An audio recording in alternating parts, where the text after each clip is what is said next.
ГСП онлайн. Городские новости сейчас.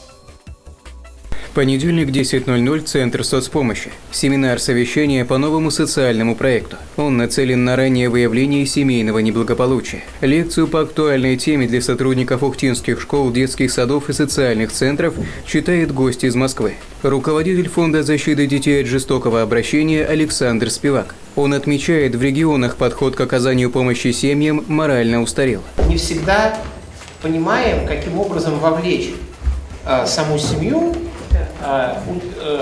обеспечить участие в самой семье в решении своих собственных проблем. Сказать, а вот материальная помощь, пожалуйста, да, вот там продукты, пожалуйста, а вот там педагогические усилия какие-то, воспитывание родителей, пожалуйста.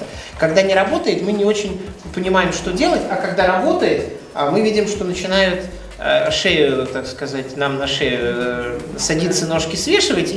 И это всего одна проблема из множества. Ухтинские специалисты говорят, раньше в основной массе проблемными считались семьи, где родители алко- и наркозависимы. Сегодня неблагополучными становятся и нормальные с виду семьи. Растет число отцов-одиночек, где-то в ячейке общества заправляют и вовсе не родители, а старшие родственники, бабушки и дедушки. В итоге проблемы в воспитании детей. При этом многие из взрослых просто не хотят идти на контакт со службами или образовательными учреждениями. И этот список можно продолжать очень долго. Мы еще очень много времени уделяем этим семьям, предлагаем одно, другое, третье, но, как правило, они их, те рекомендации и те советы выполняют очень редко. Много у нас делается работы по профилактике, но, на мой взгляд, наверное, вот это наше время, в котором мы сейчас живем, оно настолько, родители сильно заняты, наверное, собой, своими проблемами, и очень мало общения с детьми,